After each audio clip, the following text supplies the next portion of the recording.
तो खबरों के हेडक्वार्टर्स को रीस्टॉक करके तुम्हारा भाई वापस आ चुका है। डूम्सडे डे से लेकर स्पाइडरवर्स के बियॉन्ड तक का हर तरफ जाएंगे। जैसे कि चालू करें सीधा हमारे सोनी के स्पाइडरमैन एलएस यूनिवर्स से। तो पहले सुनने मिला था कि इनका यूनिवर्स क्रेवन के बाद खत्म होने वाला, लोग पेड़े बांटने चले गए। फिर सुनने मिला कि ये शायद फाइनली स्पाइडरमैन के राइट्स को ही सेल करने वाले, लोगों ने थाईलैंड की टिकटें बुक कर दी। बट अब जानने आया है कि ये ऐसा कुछ घंटा करने नहीं वाले, बल्कि अब ये सीधा अपने यूनिवर्स को रिबूट ही मारने वाले हैं। इसमें ये टोबी और टॉम तो नहीं, बल्कि एंड्रू को भी नहीं, कोई एक और ही नए वाले स्पाइडरमैन को लाएंगे। देखो बैटमैन, राइट्स को मंदिर में दान कर दो। तीनों में से तुम्हें एक तो दिखाया नहीं गया, एक और को लाके कहां घुसाओगे, कहां? लेकिन इसके बाद फिर ये कंफर्म हो चुका है कि क्रिस्टोफर नोलन की अगली फिल्में ग्रीक माइथोलॉजी के ओडिसी पे बेस्ड होगी। And if you don't know कि ये है क्या, तो ये देखो, I am not even exaggerating, ये ह्यूमन हिस्ट्री की one of the greatest piece of literature है। एक ऐसे बंदे की कहानी जो कि अपने घर पहुंचने के लिए एक ऐसे जर्नी पे निकल जाता है जिसमें उसे गॉड ऑफ सी पोसाइडन से लेके साइक्लॉप्स, ज़ूस, एक 6 मुंडी वाले मॉन्स्टर, मरमेड्स, सॉर्सरर्स, भाई सबका सामना करना पड़ता है, जिसमें बंदे को भाई 10 साल लग जाते हैं घर पहुंचने के लिए। सो बस इमेजिन करो कि अगर ऐसी स्टोरी को ऐसे कास्ट के साथ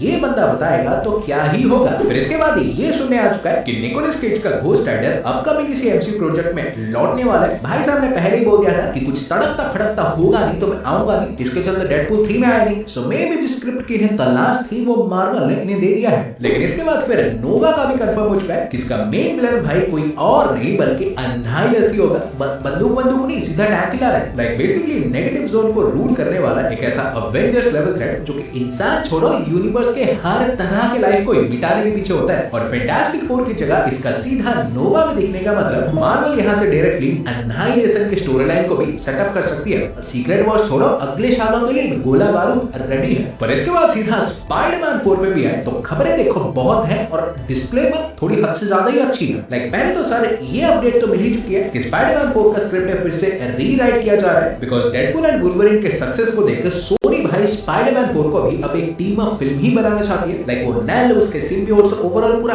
मल्टीवर्सल फैक्टर स्टिल होगा, पर स्पाइडरमैन अब इनका अकेले सामना नहीं करने वाला। और बात रही टीम अप की, तो फिलहाल ये 2 ऑफ द टॉप कैंडिडेट्स हमारे डेयरडेविल और टॉम हार्डी है। वेरी हाई पॉसिबिलिटी के साथ दोनों ही दिख जाए। हू नोस। इवन अगर रिपोर्ट्स की माने तो सोनी शायद देखो एंड्रू और टोबी को भी वापस ला सकती है, बस this time even more bigger role के साथ। बट इन सब के अलावा जो न्यूज तुम्हारे दोपहर की नींद गायब कर सकती है तो वो है कि रूमर्स आर कि शायद इसमें घोस्ट राइडर और मेफिस्टो भी हो सकते हैं। इनफैक्ट जस्ट ही जो निकोलस केज की बात की थी तो हू नोस, शायद वो इसमें ही दिख रहे हो, बिकॉज़ ऑब्वियसली स्पाइडरमैन हो या डेयरडेविल, मेफिस्टो का कुछ घंटा दुखाड़ नहीं पाएंगे। कोई तो चाहिए जली खोपड़ी वाला इसे हैंडल करने के लिए। लेकिन इसके बाद फिर पेन की डेफिनेशन अगर तुमको नहीं पता तो बैटमैन के फैंस से पूछो, वो कोमा में जा चुका है। क्योंकि डीसीयू के ब्रेव एंड द बोल्ड के डायरेक्टर एंडी मुस्चेटी ने तो बोल ही दिया है कि उनकी फिल्म अब डिले हो चुकी है, और इतनी की भाई इसी बीच वो एक और ही फिल्म बनाने वाले हैं। बट गेंडे का चप्पल मैट रिव्स का द बैटमैन 2 भी अब सीधा एक साल यानी अक्टूबर 1, 2027 तक डिले हो चुका है। एंड इंटरेस्टिंगली अब इसका नाम भाई बैटमैन 2 होगा भी नहीं, कुछ और ही होने वाला है। कहीं ये डीसीयू में घुसा तो नहीं है। फिर इसके बाद चाहे बियॉन्ड द स्पाइडरवर्स का कंफर्म हो गया कि 2025 को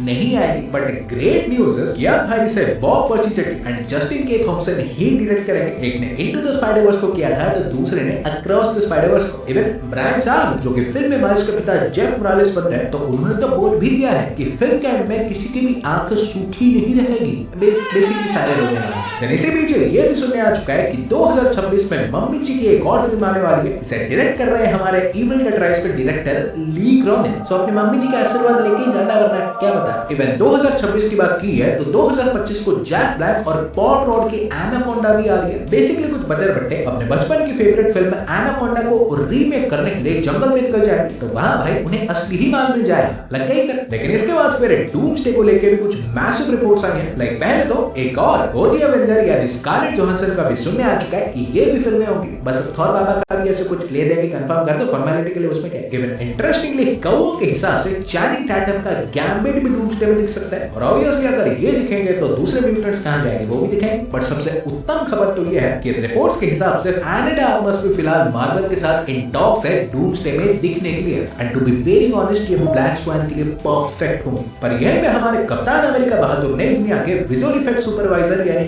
डैन कॉक्स ने भी कह दिया है कि फिल्म में देखो जो रेड हल्क होंगे वो ग्रीन हल्क से वे वे मोर टैक्टाइल और लीथल होने वाले। लाइक बेसिकली ऐसे कोई पागल सांड नहीं बल्कि एक ट्रेंड फाइटर की तरह ही लड़ते दिखाई देंगे। सो इन शॉर्ट सैम जी हमारे डूम्सडे में व्हील चेयर में दिखेंगे। फिर इसी बीच भाई एक और इंटरेस्टिंग खबर जो आई है कि मार्वल रिपोर्टेडली स्ट्रेंजर थिंग्स के एक्टर सैडी सिंह पे आंख जमा के बैठी है जीन क्ले के रोल के लिए। तो क्या अगर सोच रहे हो कि ये थोड़ी ऐसी यंग हो जाएगी तो बाबा टोबी चंद हमारे अगले सागा के लिए सोच के बैठे हैं, अब कौन दिखा रहा है। बट हाँ स्टिल इससे ये कंफर्म हो जाता है कि एमसीयू के म्यूटेंट्स कितने यंग होने वाले हैं। बस 5 फुटिया वाले वुल्वरीन को मत डालना, सब कुछ करो। लेकिन इसके बाद जब सुपरमैन को उड़ाने के बाद फ्लैश को भगाने के बाद पूछी गई तो गन साहब ने देखो साफ साफ कह दिया कि किसी भी टाइप के फ्लैश प्रोजेक्ट के लिए अभी अच्छा खासा टाइम बाकी है, वो सोच भी नहीं रहे। लेकिन भाई साहब now it's time for rapid reports. Like पहले तो भाई बॉक्स ऑफिस पे मुफासा को हराने के बाद अब सोनिक 4 भी कंफर्म हो चुका है, ये स्प्रिंग के 2027 को आएगी। देन जो Deadpool kills the Marvel universe comic series है तो फाइनली अब उसका अगला part and probably last part भी डेडपूल किल्स मार्वल यूनिवर्स